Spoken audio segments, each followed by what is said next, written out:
কলকলা কলকলা তো ধাক্কা দিয়ে পড়া প্রতিধ্বনি পাল্টা আওয়াজ হওয়া কলকলা হরফ 5টি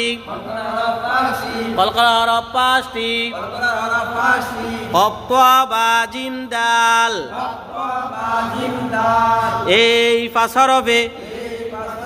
জজম হইলে